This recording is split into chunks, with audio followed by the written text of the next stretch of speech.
너희는 정신을 차리고 깨어 기도하라. 우리가 기도할 때 정신을 차리고 기도해야 됩니다. 찬송할 때도 그 찬송 가사가 곡조에 있는 기도이기 때문에 거기다 내 마음을 실어서 온 마음 다해 주님을 사랑하는 마음으로 기도할 때도 온 힘을 다하여 정신을 차리고 졸지 말고 잡생각하지 말고 정신을 바짝 차리고 하나님을 만나기 위해서 찾고 찾는 그런 부르짖는 기도를 해야 됩니다.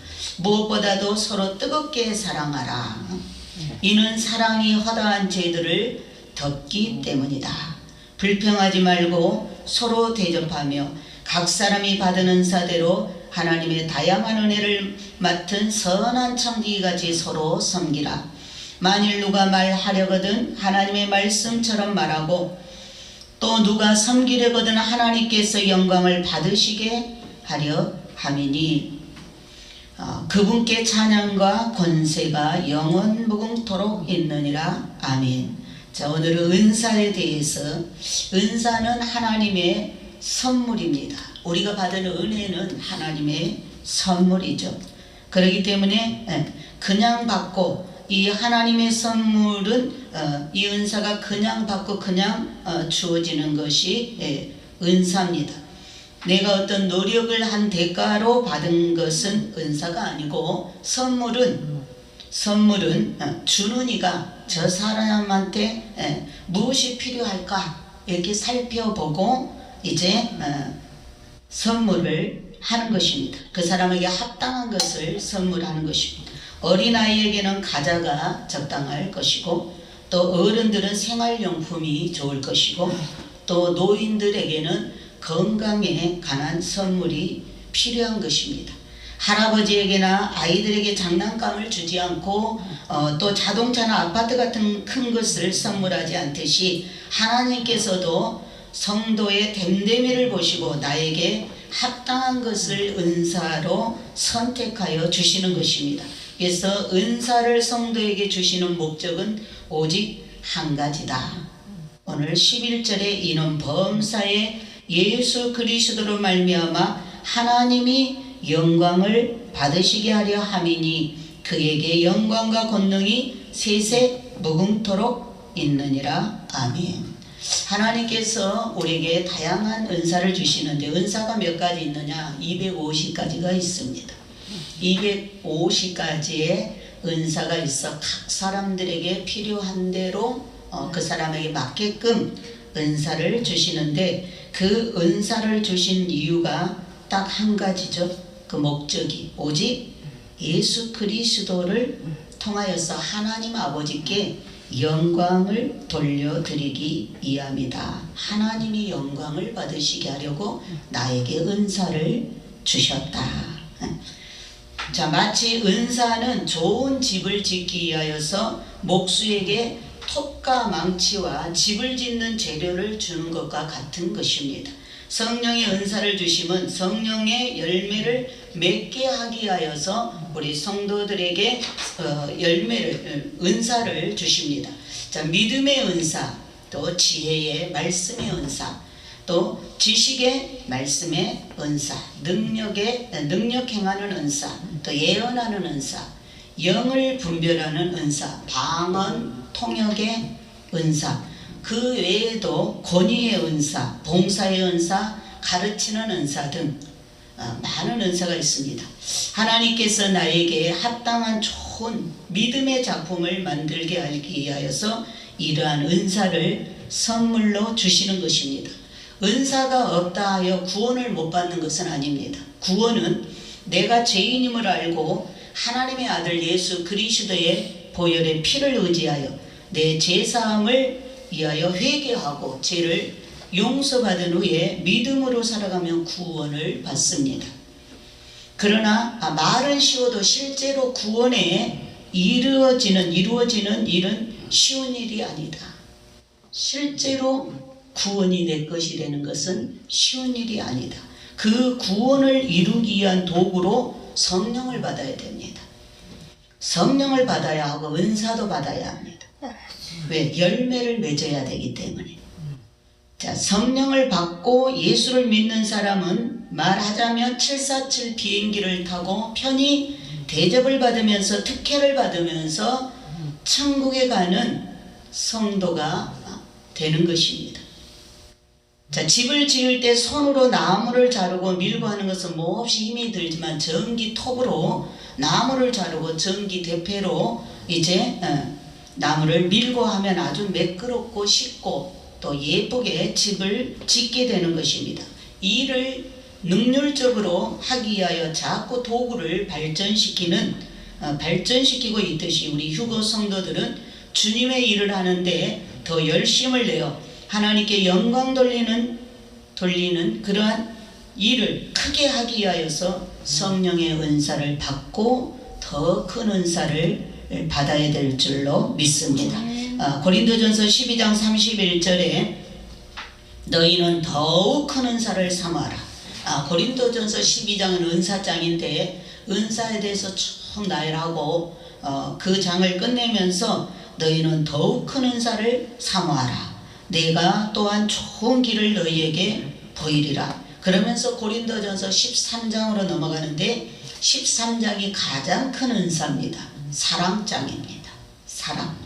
자, 은사 중에 가장 크고 좋은 은사는 바로 사랑의 은사를 받는 것입니다.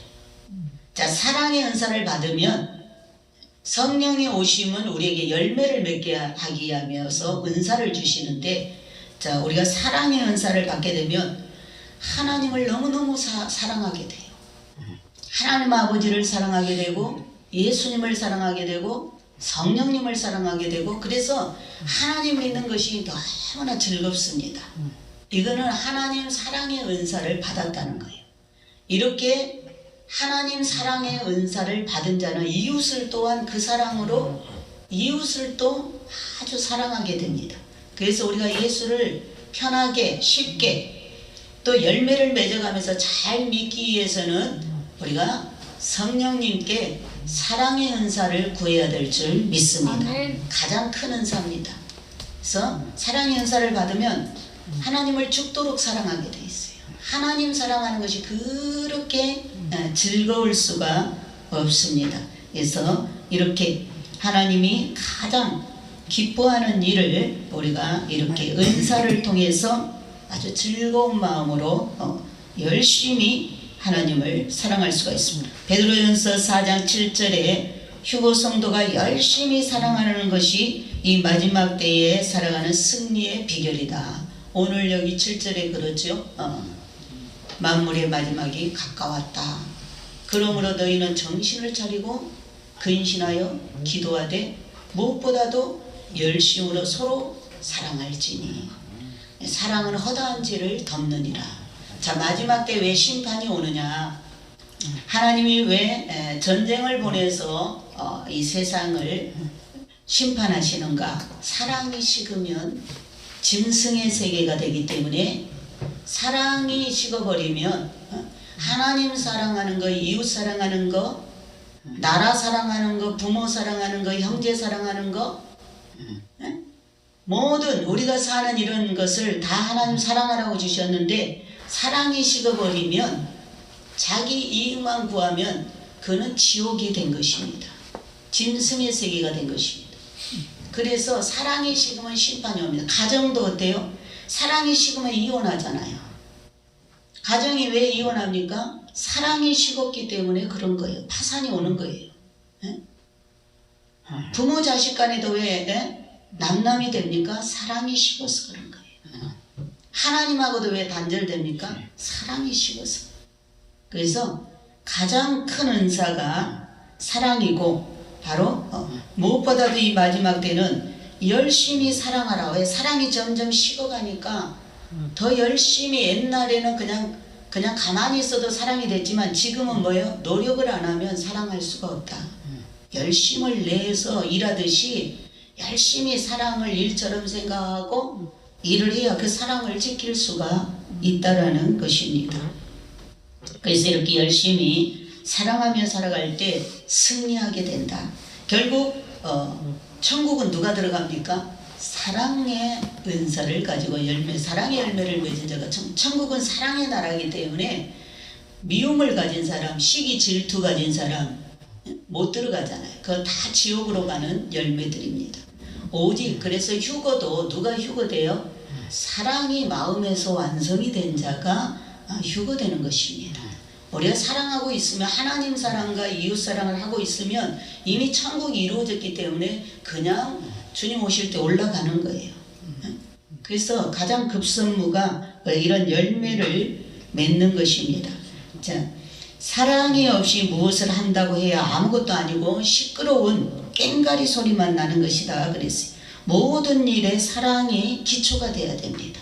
말을 할 때도 사랑해서 나와야 되고 일을 할 때도 사랑해서 나와야 돼요. 오늘 여러분이 다 하나님을 사랑해서 이 예배에 나왔죠? 아멘. 네, 하나님을 사랑해서 예배에 나온 거예요. 믿음 생활을 억지로 못하는 거예요.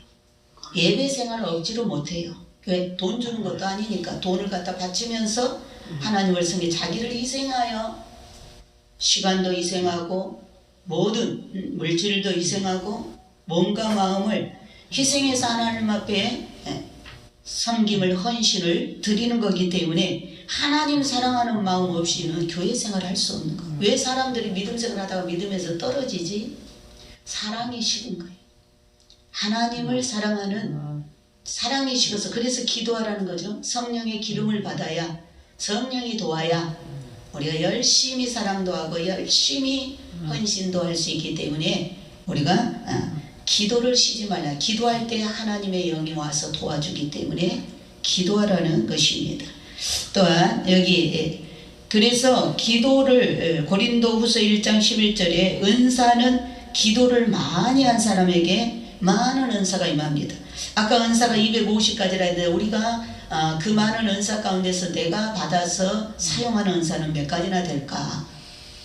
저는 하나님 말씀을 이렇게 대면할 때마다 하나님이 성경에서 우리에게 약속한 것이 바로 35,200가지인가 그랬는데 하나님 약속이 그 약속을 내가 몇 개나 받아서 사용하고 누리고 사는가. 또 은사가 250가지가 된다는데 우리가 정말 몇 가지 은사를 그러니까 내게 없는 은사가 다른 사람에게 있다고 해서 그것을 우리가 이상하게 생각하면 안 돼요. 왜? 은사는 그렇게 많은 거니까. 영적 은사는 기도한 만큼 그 사람에게 필요한 만큼 열어주는 부분이기 때문에 내가 받지 않은 은사 저 사람이 갖고 있다고 이상하게 생각할 필요는 없어요. 영적인 은사는 아주 우리가 모르는 은사가 더 많습니다.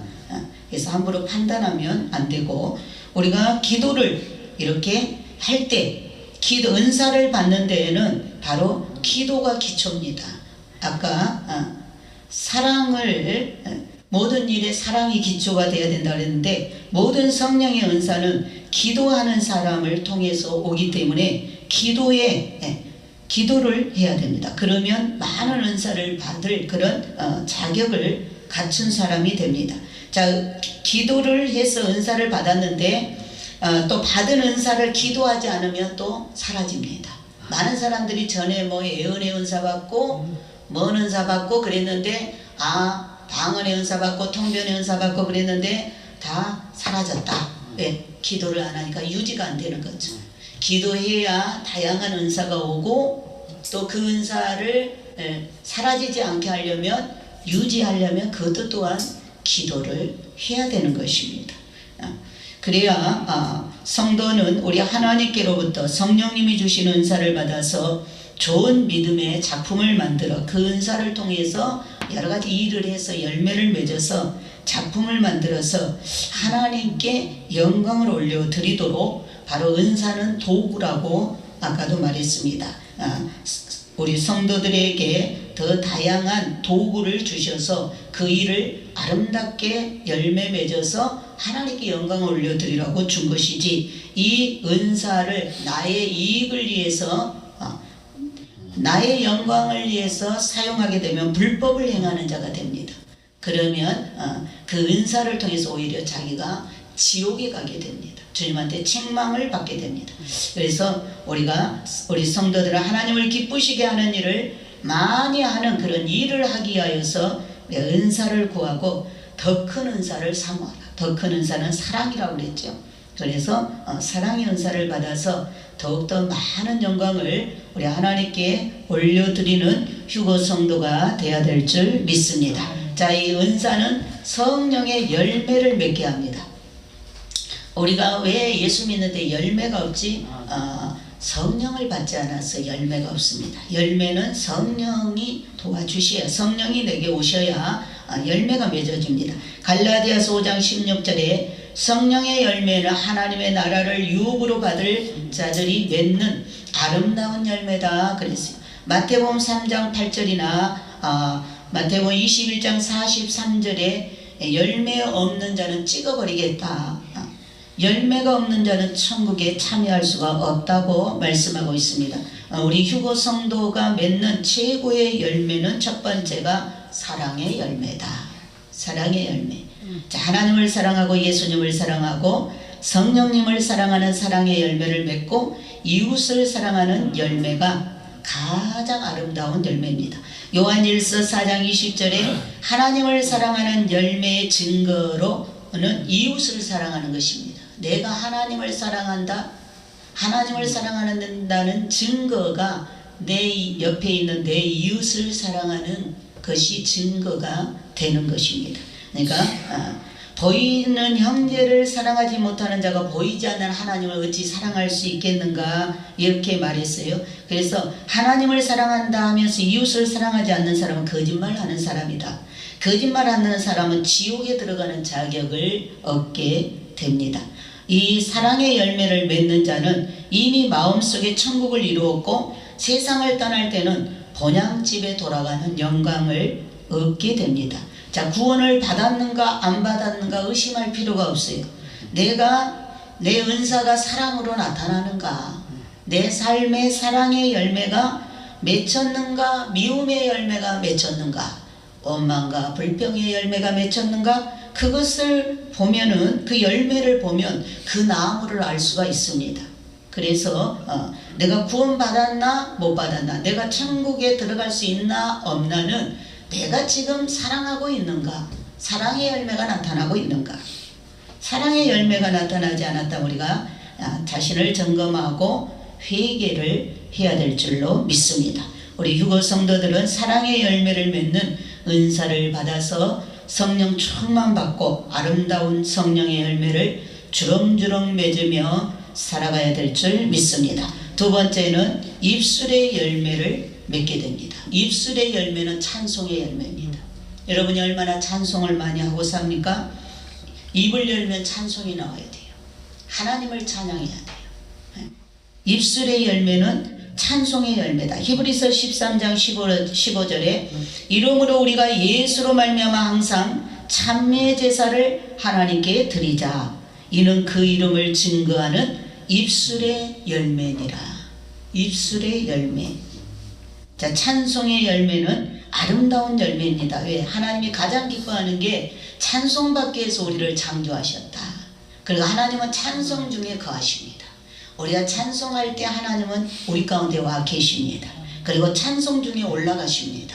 그렇기 때문에 이 찬송의 열매가 아주 하나님 받으시는 아름다운 열매입니다. 찬송 중에 계시는 여호와 하나님, 우리 성도들이 찬송의 옷을 입고 하나님께 찬송을 드림으로 하나님께 영광을 올려드립니다.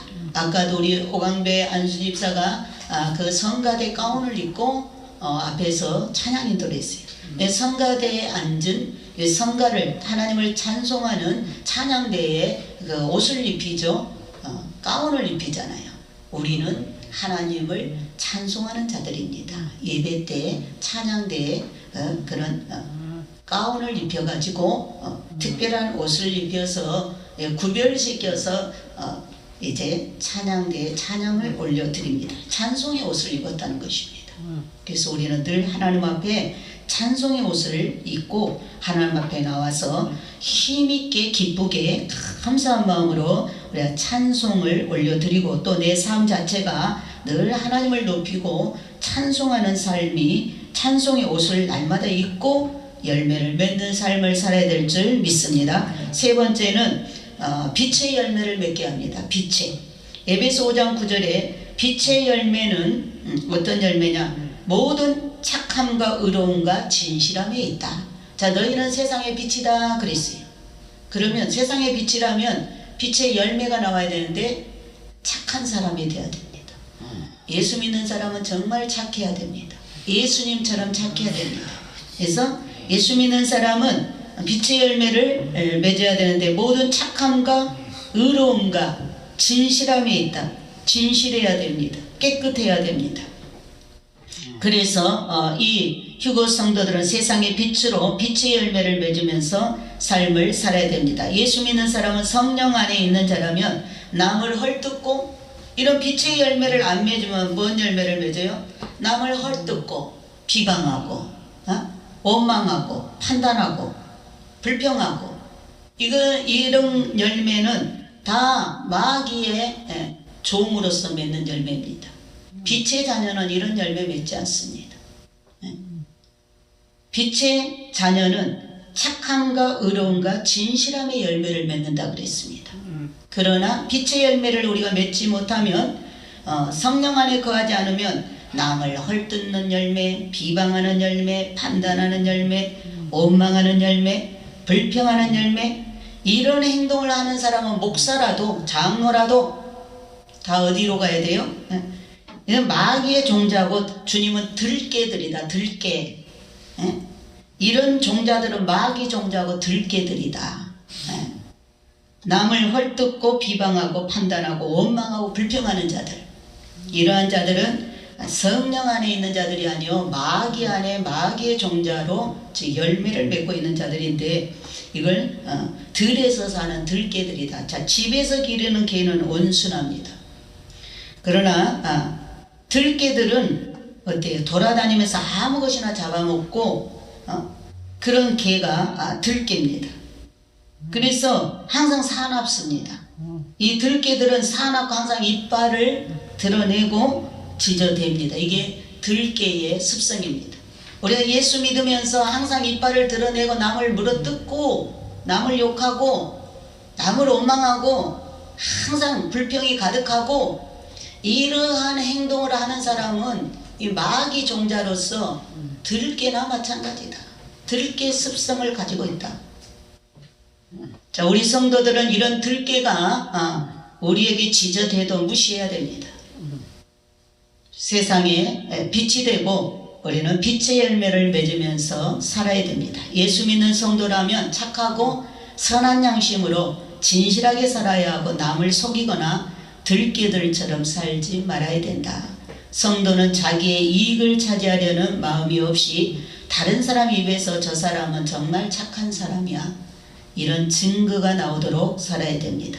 마음을 항상 의롭게 살아야 됩니다.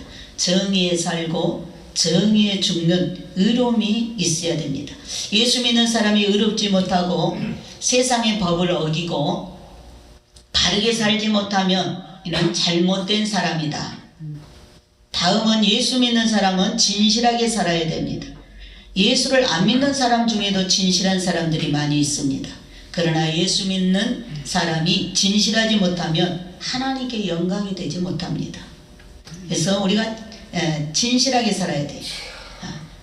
세상에 조종을 받는 자가 됩니다. 진실하게 살지 못하면 사단의 조종을 받게 됩니다.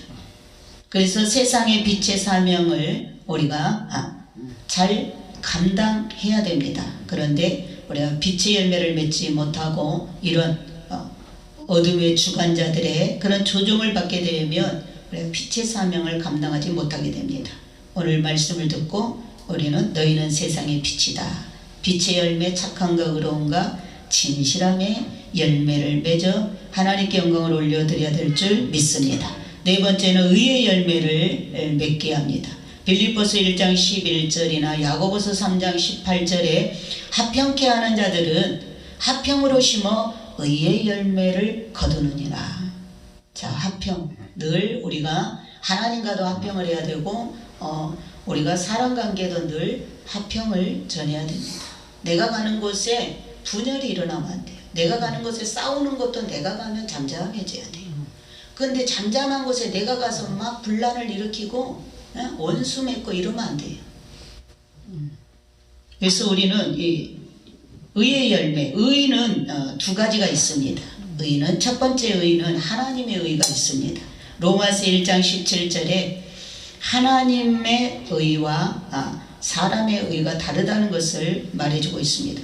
사람은 어떤 좋은 일을 하는 사람을 의롭다라고 말하고 세상의 다른 종교도 역시 사람의 의만 말하고 있습니다.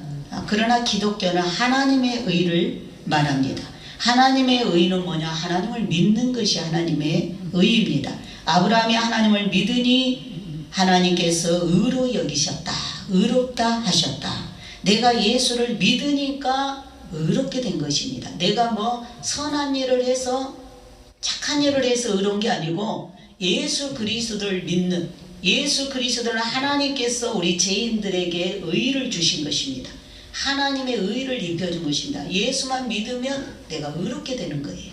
하나님만 믿으면 의롭게 되는 거예요.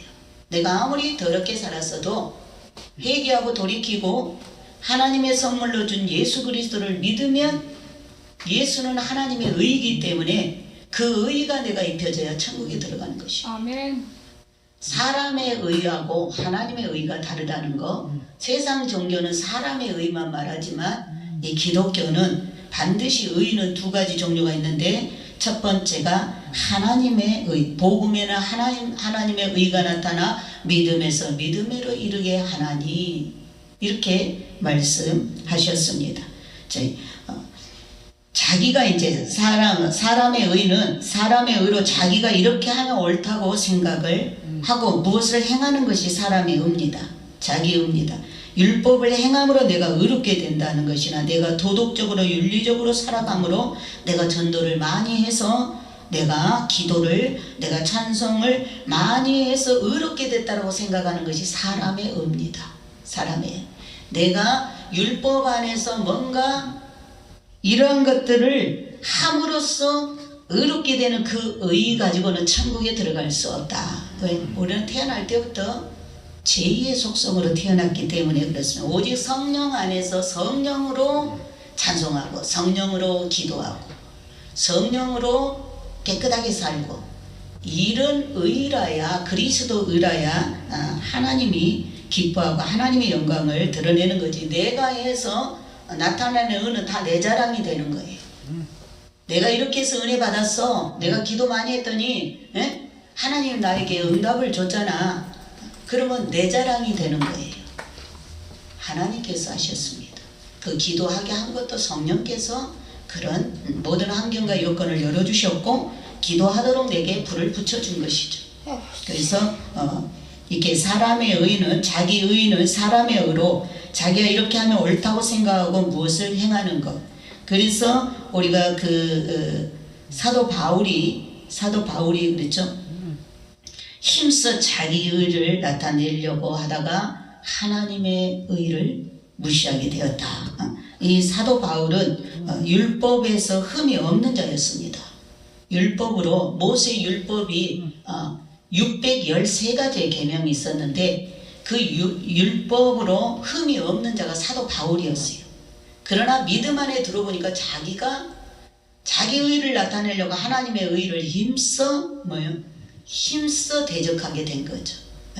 자기 의로 보니까 기독교가 잘못됐어요. 유대교에서 기독교를 보니까 잘못됐어. 그래서 교회를 핍박했고 모든 성도들과 사도들을 갖다 감옥에다 가뒀잖아요. 그러나 다메섹 도상에서 하나님의 의 예수 그리스도를 만나고 나니까 자기가 너무너무 추한 죄인이었다. 그래서 자기가 가지고 있던 율법 안에 가지고 있던 선하다고 하는 모든 것을 배설물로 버렸다.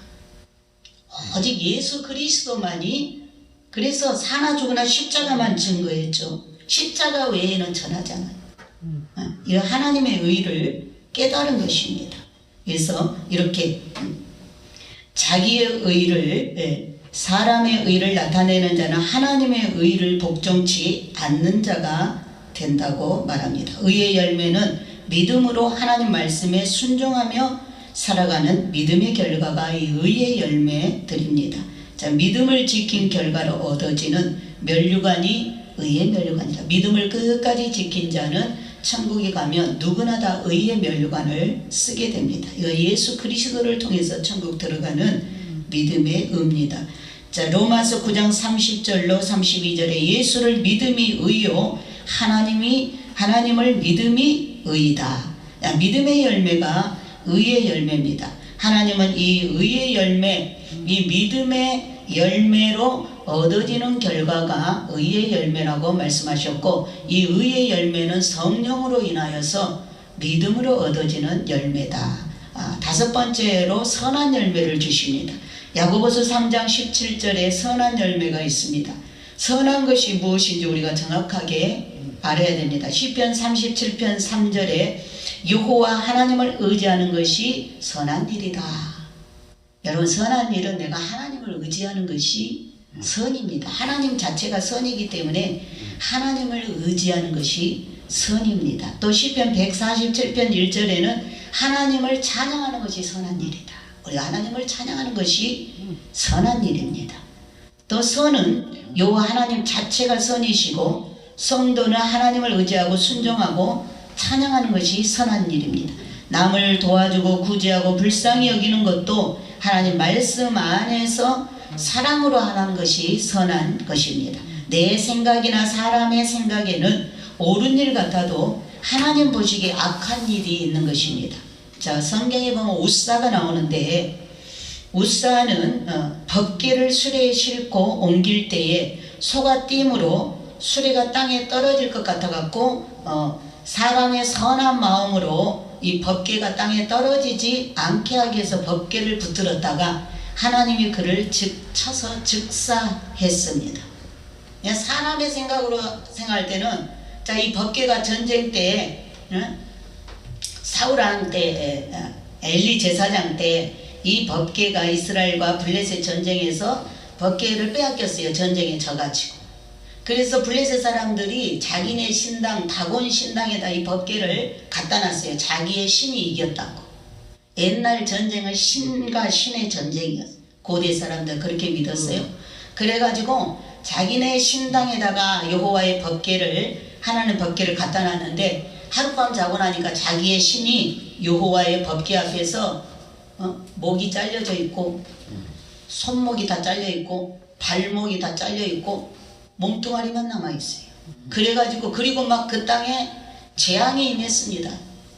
막 그런 치료할 수 없는 그런 여러 가지 질병, 백신이 없는 전염병이 막 돌아가지고 그냥 거의 나라가 다 죽어갔어요. 그래갖고 그 지도자들이 무서워가지고 이거는 여호와의 법궤 때문에 우리가 재앙을 받으니, 벌을 받으니, 하나님 앞에 벌 받으니 이거 다시 이스라엘로 돌려보내자. 그래갖고 그 사람들이 이방신을 섬기는 사람들이니까 하나님의 법을 모르잖아. 법궤를 어떻게 다뤄야 될지 모르는 거예요.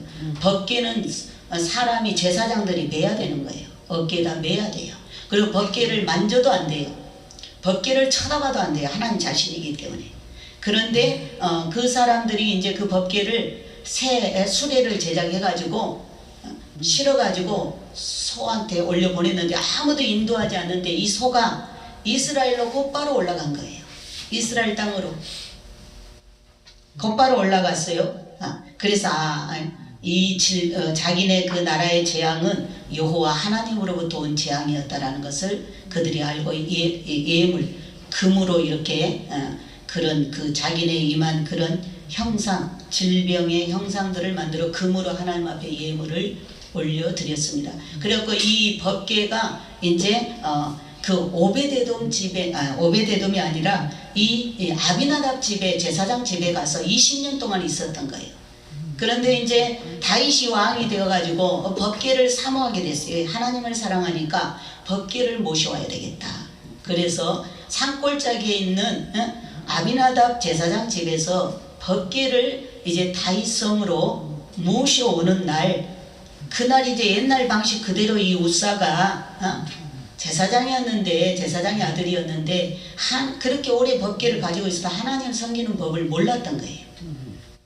그래가지고 저주를 받았어요. 네. 선한 마음으로 했지만 하나님의 법을 몰랐기 때문에. 여러분이 성경을 20년 동안 집에다 놔놓고도 이거 읽지 않으면 여러분하고는 아무 상관이 없습니다.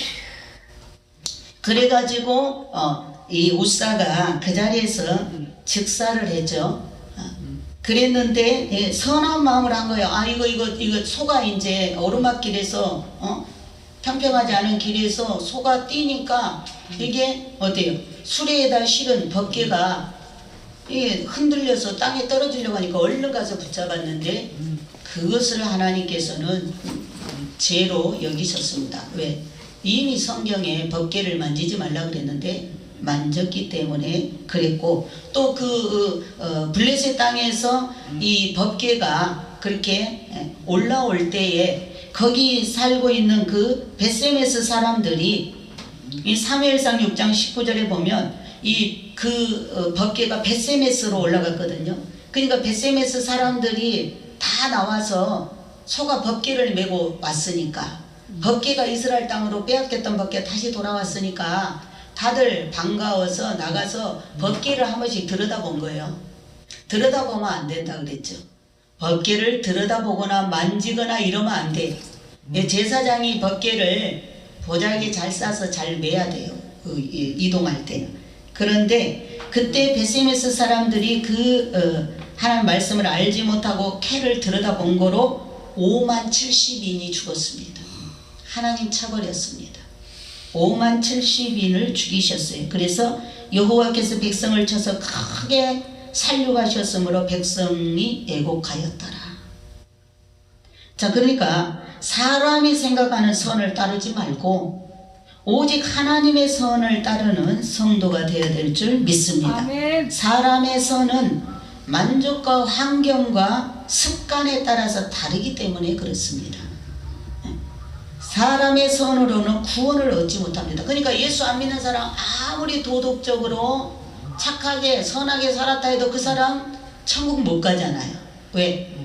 하나님의 법은 예수를 믿어 하나님의 의를 입어야만 천국 가게 돼 있어요.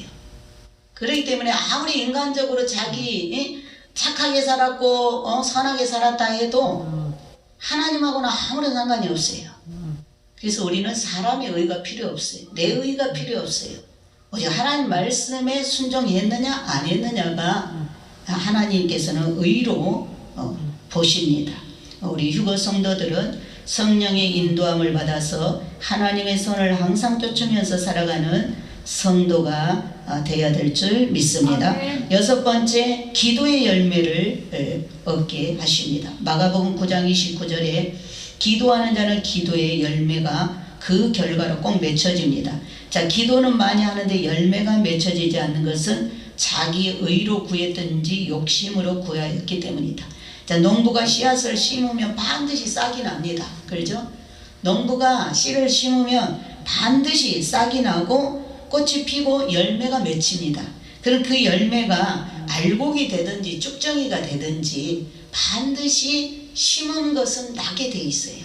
그럼 우리가 기도하는 것도 씨를 심는 것입니다. 씨앗을 심는 거예요. 우리가 기도하는 것. 그 결과로 열매가 맺히는데 아름다운 열매가 맺느냐 쭉정이가 맺히느냐 차이입니다. 진짜로 축복의 응답이 오느냐 아니면 축복이 되지 않는 그런 열매를 맺느냐. 그래서 우리가 기도할 때는 진실한 기도를 해야 됩니다. 진실한 기도. 그 나라와 의를 위하여 기도해야 됩니다. 이런 기도는 능력과 권능과 열매를 맺게 되어 있습니다. 자, 성령의 은사는 기도하는 진실한 사람에게 더하여 주시는 은사입니다. 금식 기도는 순수하고 진실된 마음으로 기도하면 문제가 해결되는 열매를 맺습니다. 그래서 가장 사람이 어려움을 당하면 금식 기도 들어가잖아요. 금식 기도와 진실된 마음으로 하나님을 찾고 다 마음을 비우고 살기 위해서 금식 기도하면 응답이 아주 빠릅니다. 뭘 정해놓고 기도하지 말고 순수한 기도를 해야 됩니다. 순수한 기도. 진실한 기도를 해야 됩니다. 그러면 그 열매가 반드시 응답으로 나타나게 될 줄 믿습니다. 열심히 기도하여 기도의 열매를 항상 맺고 능력 있는 삶을 살아가는 휴거 성도가 되시기를 바랍니다. 7번째는 하나님은 믿음의 열매를 맺게 해주신다. 베드로전서 1장 9절에 믿음의 결국은 곧 영혼구원이라 그랬어요. 믿음의 결국은 영혼구원을 받습니다. 자, 믿음의 최종 열매는 구원입니다. 영혼구원도 이루어져야 되고 영혼 육 구원의 휴거의 영광이 큰 구원이 이루어져야 됩니다. 우리가 이번에 기다리는 구원은 바로 영과 혼과 육이 완전한 구원을 얻는 것입니다. 예수님의 공중재림은 초림 예수 때에는 죽었던 우리의 영혼을, 지옥에 있던 우리 영혼을 마귀의 손에서 피로 값주고 살려내서 우리를 사가지고 건져내서 하나님 나라로 옮겨놓은 것입니다. 그러니까 반쪽 구원이에요. 우리의 영혼이 구원받은 거예요. 그러나 이번에 주님이 공중 재림하실 때, 두 번째 다시 나타날 때는 완전한 구원을 주시기 위함입니다. 예수님이 첫 열매로 부활했던 것처럼 이제 죽었던 몸도 무덤에서 부활되고 살아있는 우리 몸도 변화시켜서 신령한 몸으로 하늘에 가서 살 수 있는 몸으로 변화시켜서, 그래서 이 큰 구원 열매는 영혼육이 완전히 변화되어 구원을 얻는 것. 하나님이 원하는, 우리에게 주시고자 하는 구원은 바로 이 영혼육이 완전히 구원을 얻는 완전한 구원, 큰 구원을 주기를 원하시는 줄 믿습니다. 아까 우리 오강배 집사가 그 부활 찬송을 했어요. 아마 휴거를 기다리는 것 같아요. 지금 부활절이 아닌데 사망권세 깨뜨린 부활 찬송을 했잖아요. 조금 있으면 무덤이 열려서 먼저 믿고 구원받은 영혼들은 다 자기 몸을 입습니다. 새 몸을 입습니다. 그들이 먼저 부활되어 공중 나팔 소리 듣고, 그들이 먼저 무덤에서 부활되어 먼저 공중에 계신 주님 앞에 나아갑니다. 그리고 우리 살아있는 우리들 교회는, 휴거 신부들은 나중에 변화체를 입습니다. 그래서 우리 앞에 부활받은 성도들이 먼저 갑니다. 무덤에 살아난 자들. 그래서 결혼식 때 바로 그들은 신부 꽃초롱이 된다. 신부들 앞에 먼저 등을 들고 나가서 신랑을 맞이하고 우리는 이어서 신랑 앞에 서게 됩니다. 그래서 이렇게 믿음의 열매, 영혼 구원도 중요하지만 우리의 6가지 구원을 얻는 이번 휴거 큰 구원. 이제 절기가, 이스라엘 하나님은 절기를 통해서 일하시고 절기를 이루시는 하나님입니다. 이스라엘 백성들에게 레위기에 7대 절기를 주셨고, 옛날에 많이 다뤘지요. 7대 절기를 주셨고, 그건 예수님의 시간표입니다. 이 지구인들에게 하늘에서 하나님이 직접 지구인들에게 구원을 주기 위하여서 시간을 정했는데, 그 발로 절기로 시간을 정해서 예수님은 정확한 절기에 6월절 어린 양으로 오셨습니다. 6월절에 죽은 예수가 아니면 예수가 우리의 구원주가 될 수 없습니다. 초림 예수는 반드시 6월절 어린 양으로 6월절에 죽었고, 무교절 무덤에 묻혔고, 안식 후 첫날에 부활하셨습니다. 그리고 승천하셔서 약속하신 성령을 보내주셨고, 이제 성령이 바톤을 받아서 교회를 세워서 신부를 양육하신 것입니다. 이제 성령이 올라가시는 게 이제 우리가 휴거받는 날입니다. 성령이 땅에서 교회 사역을 마치고 예수님의 신부들을 완성시켜서 데리고 올라가는 것이 성령이 죽은 자를 살리는 것입니다. 무덤에 있는 자들. 성령은 살리는 영이죠. 그래서 먼저 죽은 영혼들을 새 몸 입혀 살려내고, 그리고 우리도 천국에 가서 살 수 있는 신령한 몸으로 변화체를 입혀서 데리고 올라가는데, 그 이제 그렇게 나팔절이 92년 10월 28일이었고, 그리고 속죄절이 지났고, 이제 수장절 마지막에 열매는 창고로 들어갑니다. 알곡은 천국 창고로 들어가는데, 요번이 2019년도가 마지막 이제 절기에 하나님의 성경적인 절기가 이루어져 교회가 천국으로 올라가는 마지막 절기를 남겨두고 있습니다. 10월달이 아주 중요하고 11월달이 늦은 수장절이 한 달 더 남아 있습니다. 그럼 이제 다 하나님의 뜻이 이루어진다고 보면 됩니다. 그리고 이제 대환란으로 넘어가서 이스라엘을 통해서 속죄절을 이루고 이제 마지막 수장절을 천년왕국이 열리는, 그는 이스라엘을 통해서 하는 거고, 우리 교회는 여번이 마지막 절기로 열매가 하나님께로 올라가게 될 것입니다. 그래서 우리는 이렇게 하나님은 이러한 열매를 맺게 하기 위하여서 구하는 자, 기도하는 자에게 하나님은 응답해 주십니다. 그래서 우리 휴거 성도들은 은사를 받고 절대로 교만하여지거나 자랑하면 안 됩니다. 은사를 받고 능력이 클수록 더욱 겸손하고 하나님 앞에 순종과 감사와 찬송과 기도가 더 많아져야 됩니다. 마지막 8번째는 고린도전서 7장 7절에 나는 모든 사람이 나와 같기를 원하노라. 이 말씀은 뭐냐? 사도 바울은 자기가 결혼을 하지 않는 은사를 받은 거예요. 왜? 그때 사도 바울은 자기 살아서 천국, 우리처럼 지금 휴거 될 줄 알았거든요. 근데 그때는 하나님의 뜻이 봄이었어요. 봄. 씨를 뿌리는 봄이었어요. 지금은 가을이기 때문에 우리는 지금 기다리는 공중재림은 우리 바로 살아서 갑니다. 그러나 초림 때는 씨를 뿌리러 오셨기 때문에 그때 가장 휴거를 기다렸던 자가 누구예요? 사도 바울이었죠. 사도 바울. 그래서 그 고린도 교회 성도들이 자기 나이 먹은 그 아들과 딸들 결혼 혼기를 놓치고 그런 결혼 딸들을 시집 보내야 되나, 주님 곧 오신다는데 결혼을 시켜야 되나 말해야 되나, 이런 걸로 이제 사도 바울한테 와서 상담을 할 때 사도 바울은 지금 곧 주님 오는데 언제 시집가고 장가가냐, 그대로 있다가 주님 맞이하는 것이 좋다. 그러면서 마음이 왜 분산되기 때문에, 그래서 모든 사람은 다 나와 같기를 원한다, 이렇게 말을 했어요. 왜? 자기는 하나님 앞에 그냥 이렇게 결혼하지 않고 온전히 드려졌죠. 그러나 각각 하나님께 받은 자기 은사가 있으니 하나는 결혼해서 가정을 가질 수도 있고, 나처럼 천국의 고자가 돼서 하나님께 드릴 수도 있고, 그 각자 은사대로 해라.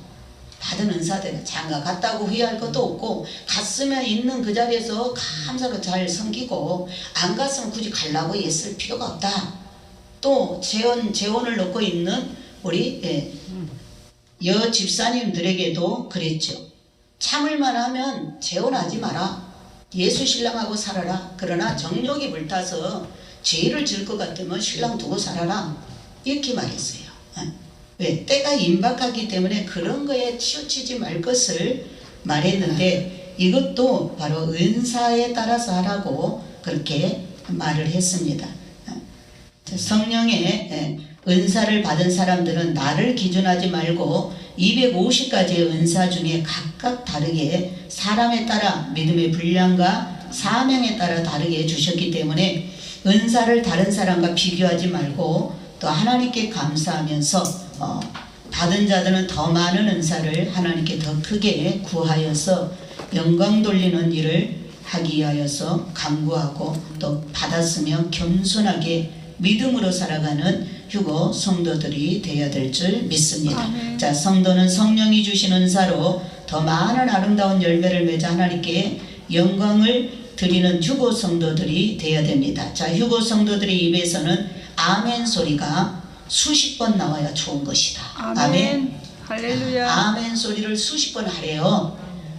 이렇게 말씀 전할 때 여러분 마음에 은혜가 될 때마다 아멘, 아멘, 큰 소리로 아멘 하셔. 아멘, 아멘. 아멘. 자, 그러면은 이 아멘이 어떤 뜻을 가지고 있는가? 성경 말씀을 읽을 때도 너무나 은혜되면 아멘 해야 되는 거예요. 들을 때도, 제가 이렇게 지금 전할 때 들을 때도 아멘, 아멘 해야 되는 거예요. 기도하면서도 아멘 해야 되는 거예요. 아멘. 기도하면서도. 자, 아멘은 만국의 공통어입니다. 아멘은 이 땅에서도 아멘을 하고 천국에서도 똑같아. 아멘은 천국에서도 아멘이 다 통하고요, 이 땅에서도 또 모든 나라에서도 다 하나님 앞에 예배드릴 때 끝날 때 아멘으로 하다고 합니다. 아멘. 그래서 이 아멘은 만국의 공통어이고 천상과 지상에서도 공통으로 쓰이는 말입니다. 이 땅에서 아멘 하는 사람은 천국에서도 아멘 하여 살 수 있고, 아멘을 모르는 자는 영원히 아멘을 모른다.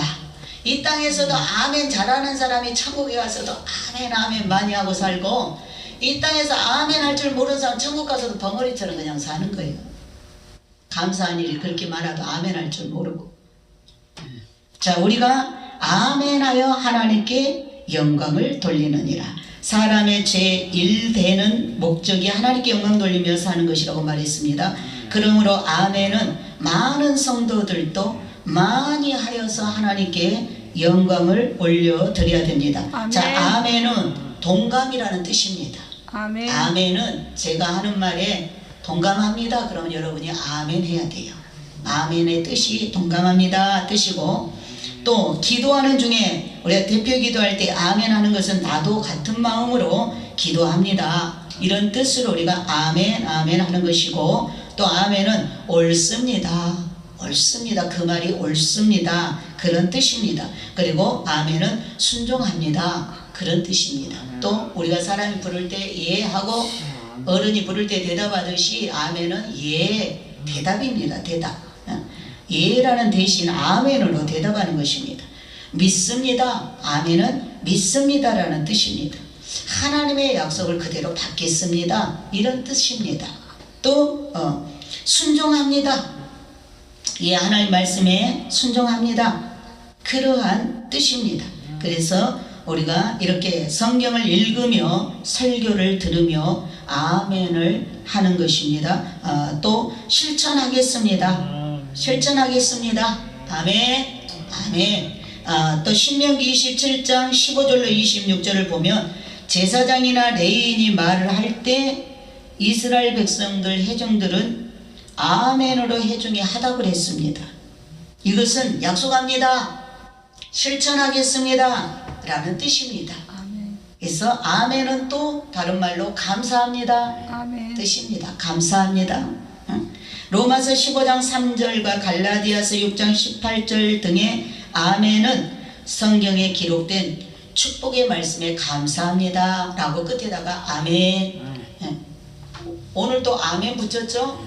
오늘도 11절에 우리가 세세 무궁토록 있느니라 아멘. 아멘이 붙였죠. 그래서 또 느헤미야 8장 6절에 모든 백성이 손을 들고 아멘 하고 응답하였다는 말씀이 있습니다. 주님을 찬송합니다 라는 뜻으로 아멘 아멘 하는 것입니다. 아멘은 또한 진실로라는 뜻도 있습니다. 성경에는 진실로 진실로 이 말을 수없이 반복하고 있습니다.